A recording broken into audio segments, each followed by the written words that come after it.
Hi and welcome to This Is Your Life. Now we're here at the Grand Hyatt Hotel in Melbourne. Our guest of honour is attending a dinner here for the Royal Children's Hospital.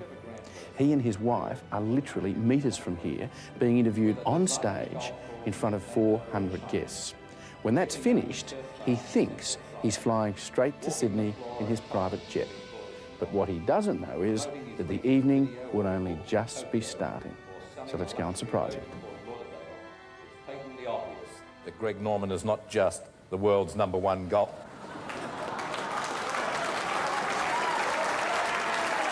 Greg Norman, this is your life.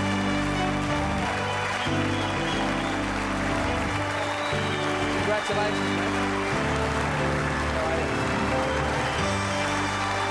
You can blame Laura. You can also blame Frank.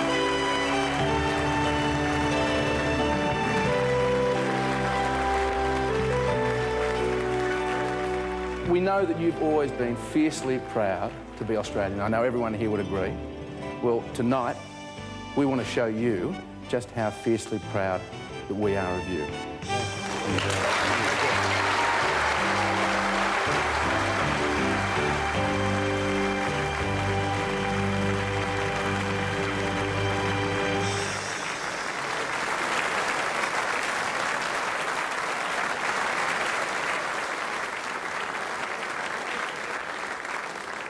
Gregory John Norman. You were born on the 10th of February 1955 in the North Queensland mining town of Mount Isa, the youngest of 2 children to your parents Toyne and Merv.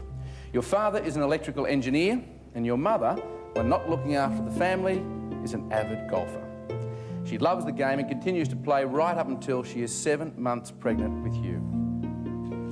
Your parents now live in Brisbane, but we've flown them here tonight to be with you, Toyne and Merv Norman.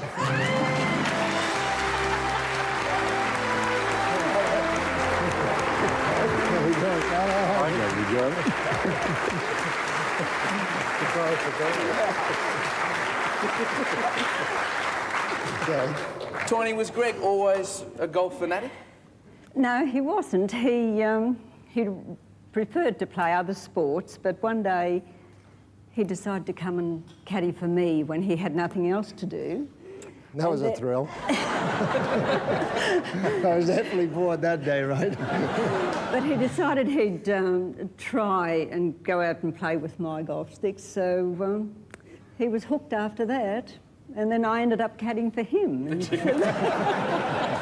Merv, did you think that Greg would end up a golfer? I guess not. He could have spread out into a few other things, but this one will do, I think. I think. Toyne and Merv, thank you very much. Please, take a seat.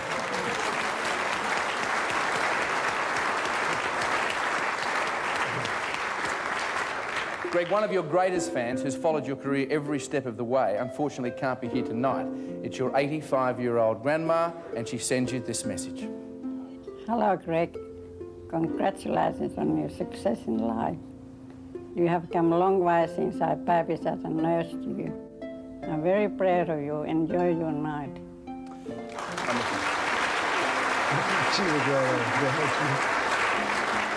You're 3 months old when your family moves from Mount Isa to Townsville, where you grow up. And your very first sporting rival lives right there in the house with you. It was always the same. I'd beat him and he'd beat me up. Your older sister, Janice.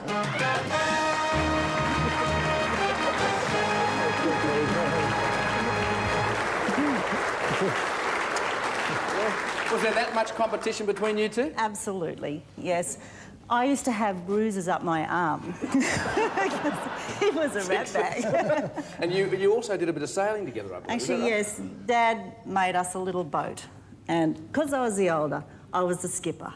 No, you weren't. I was. No, that's what I mean. I ended up having a mutiny and I got kicked off. You had to go on another boat? Absolutely, yes, I did. Okay. Those were the days, yeah. Oh, great days. Yeah. Okay, Janice, thank you very much. Thank you.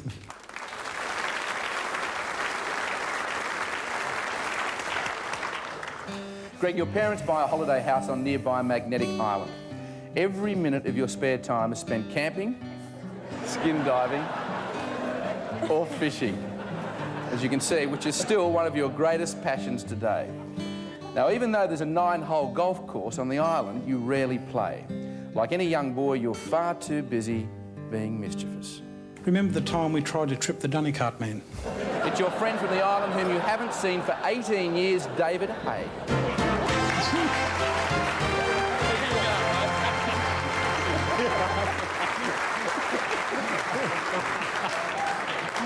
I remember when he was slim, too.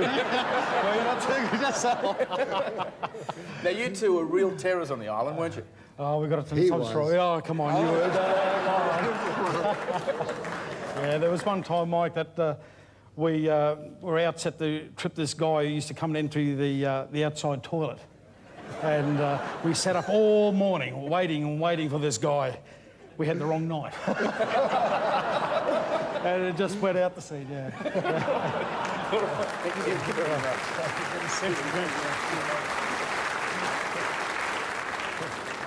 In 1969, when you were 14, your family moves to Brisbane. There you attend Aspley State High School.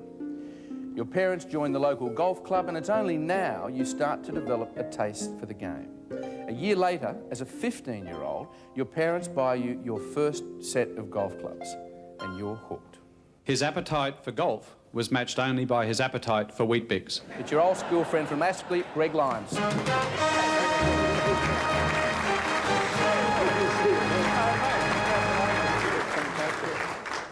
So he didn't have a bad appetite, huh? Mate, he had an excellent appetite. He's the only bloke I know who could eat a whole box of Weet-Bix in a single sitting. And is this because of golf? Oh, he needed the energy, you see. He practiced all day, all night, indoors, outdoors. Eat like a horse. Yeah. Good picture. Thanks, Have a Greg. good night.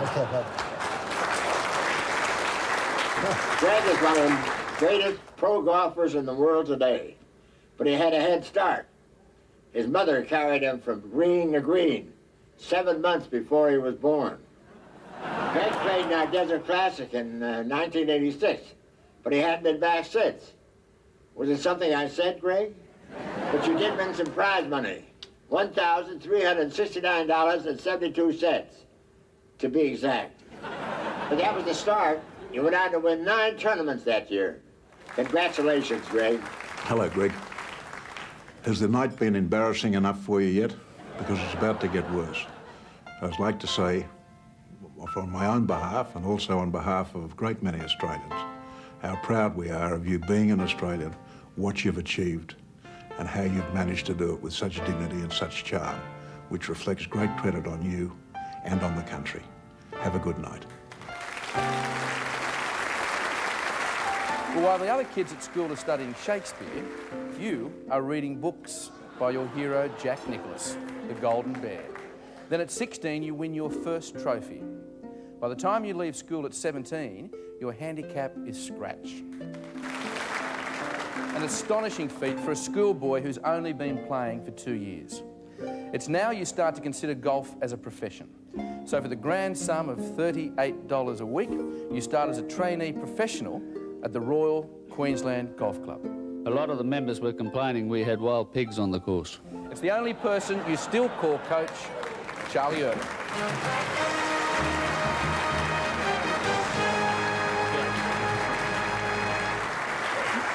About time somebody got you. Charlie, what do you mean, wild pigs? Pal, the way this guy practiced and the way he dug that golf course up, they had to get rid of him. And they got to the stage where there was so much turf in one area. And one of the committee guys said that the wild pigs arrived. He said, no, it's a young guy that's going to make the world stage one day. And, pal, well done. Thanks for joining us. Well done, buddy.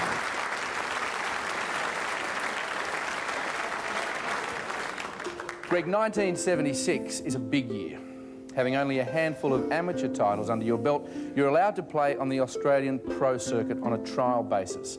You win in only your third tournament, the West Lakes Classic in Adelaide.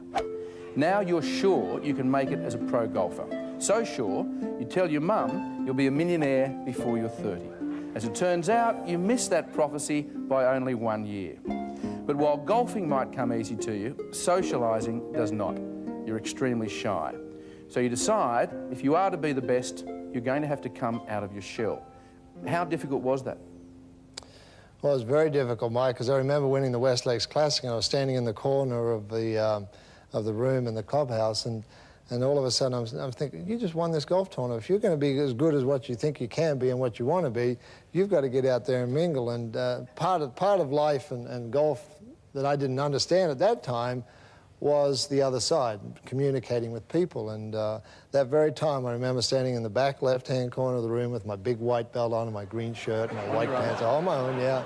I had a beer in my hand. That was my only friend there. But no, I knew then that I felt good about my future, and I had to come out of that shell that I was very much an introvert as a kid growing up. Yeah, and you certainly have. And after that win in Adelaide, you're dubbed the Golden Bear Cub because of your similar looks and style to your mentor, Jack Nicklaus. This win entitles you entry into the 1976 Australian Open. And on the first day, you tee off alongside none other than Jack Nicklaus himself. You're so nervous, your first shot travels only 30 metres before it hits a tree, right? Yeah, along the ground. Along the ground. Now, Jack can't be with us tonight, but he sends this message from Florida. You know, you've come a long way since that little white-haired kid that I teed off with at the Australian back in the late 70s and that dribbled it off the first tee. You know, you've played a little bit of good golf since then, and you've got, you know, you've got a lot of good years in front of you. And don't forget, not long till the senior tour. We'll see you then.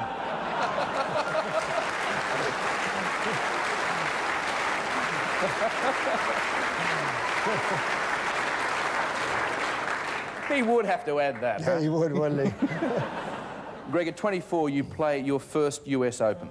Now, on the return flight, you catch a glimpse of a stewardess and you fall in love immediately. You vow then and there to marry her. And 2 years later, you do just that. And Laura, I wonder how you reacted to having Greg Norman chat you up. Well, at the time, no one knew who he was. So I was quite attracted to him, and he said he was a golfer, so I'd gone up into the cockpit to tell the pilots that I was just fell in love with a golfer named Greg Norman. And they said there was no such golfers, and he was just giving me a line. By 1981, when you're 26, you have a bride and your first Australian Open title. In 1982, your daughter Morgan Lee is born. Then in 1985, you celebrate the birth of your son, Gregory. Now, they can't be here with us tonight, but they tell us they're taking great care of the house and cars and everything else in Florida, and they sent you this message. Hi, Mom and Dad. Hi, Mom and Dad. Guess what? We're home alone. But the boat's fine, Dad. And don't worry, the bike's going well, too. And I've taken the Ferrari for a spin, too, Dad. Congratulations on tonight. We're very proud of you, and we'll see you next week. Congratulations, Dad. Bye.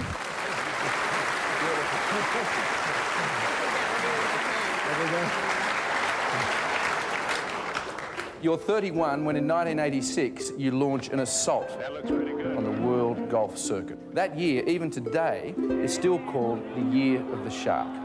You win 9 tournaments, one of which is your first major, the British Open, a title you later reclaim. You are now the #1 ranked player in the world and become the first golfer ever to win more than $1 million in a single year. Now, throughout your career, you may not have always won, but you've always come close. And it's this consistency, combined with your never-say-die attitude, that has earned you the respect and the friendship of some of the most influential men in the world. This is your life, Greg Norman. I don't know if this is a roast or a tribute, but I do know something about Greg Norman. And I know the respect that all sportsmen in America have for this man. Indeed, some of us would like to see him transfer his citizenship to the United States. Impossible, though, because Australia's never had a more patriotic son. I salute him. I hope you know that I love your country. I hope you know that I'm familiar with your love of sports.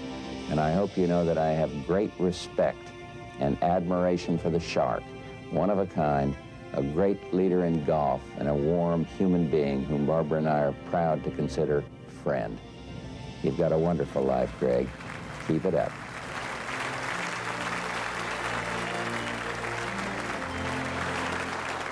You've made many friends on the course, from seasoned champions like Steve Elkington to brilliant newcomers like Kari Webb. Well, these two great Aussies join us now.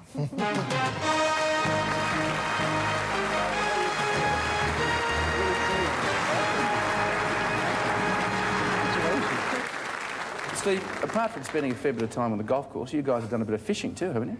We have. Greg talked me into taking some time off the tour one time to come fishing with him, and he has an esky in his boat that holds 140 cans, and when we arrived back at the morning that night, we had 2 left, and that was it. The strength. I had to take off another week to get over the trip.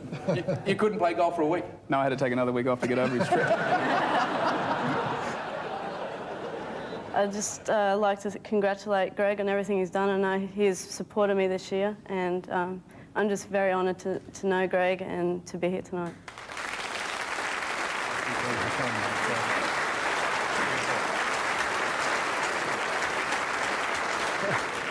Greg, you're here tonight to help raise money for the Royal Children's Hospital, and one child in particular plays a very important part in your life. In 1990, you meet a young boy suffering from haemophilia. Tragically, he's the recipient of a contaminated blood transfusion and contracts the AIDS virus. He is Sam Roberts, son of one of Australia's leading sports commentators, Sandy Roberts. Like his father, young Sam is a golfing fanatic, and you are his idol. You visit him whenever you're in Australia and regularly keep in touch with him by phone wherever you might be playing. In 1993, when Sam is 15, you take time out of the Australian Masters tournament to fly to his hospital bed. Sadly, he's only to live a few more days, but his parents still cherish the time you spent with him. Here now with a message is Sam's dad, your close mate, Sandy Roberts. Greg, you brought so much joy and happiness to many people, particularly children, including Sam, whether it was trying to beat him on the snooker table or helping him with his geography lesson. In fact, I don't know who was helping who in the end, but they're memories that we certainly cherish, and I know that Sam loved every minute of it. Have a great night. I hope your tournament goes well, and you certainly deserve every success that comes your way.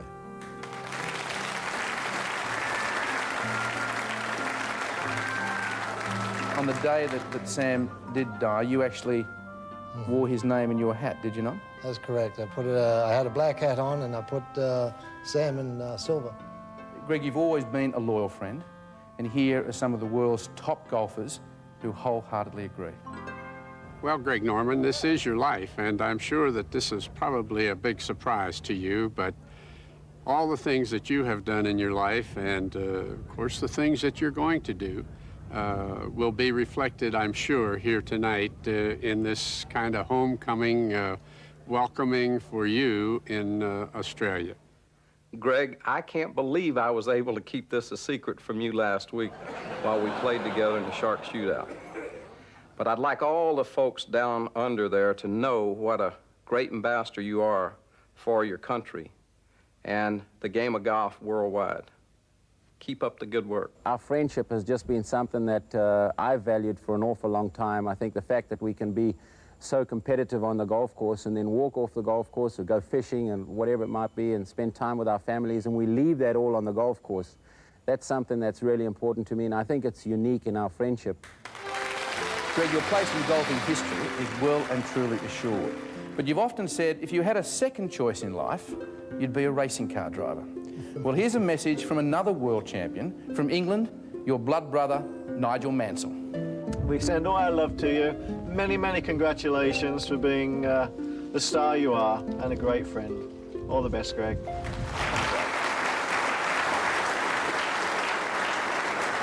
And Greg, here's another close mate. Someone we've flown in all the way from America just to be with you tonight. US IndyCar champion, Danny Sullivan.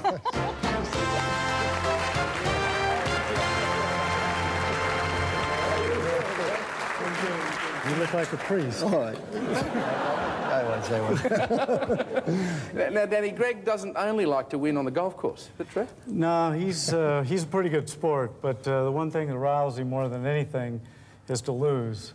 And it doesn't matter what we're doing. We've done a lot of stuff, whether it's jet skis in Florida or crazy snowmobiles in Aspen, where he accused me of trying to kill him, or even a couple times when we raced home from dinner.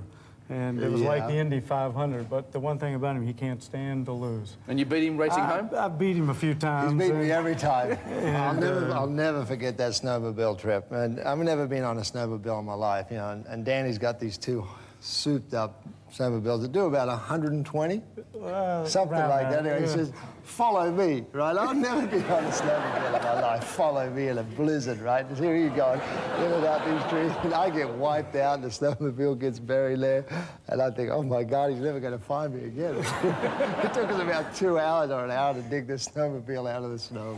In fact, don't you have a nickname for Danny? No, I think I do, but I'm not going to say it. What is it? No. I'm not going to say it. I mean, Well, you I'm call not me gonna say wanker a lot, but... Well, these people down here don't understand what that is. Thank you. Thank you. Thank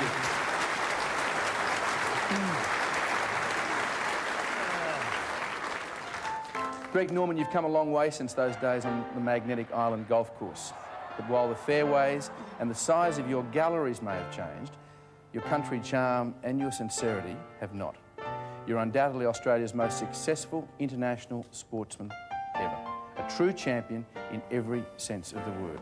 Greg Norman, this is your life. Congratulations, mate.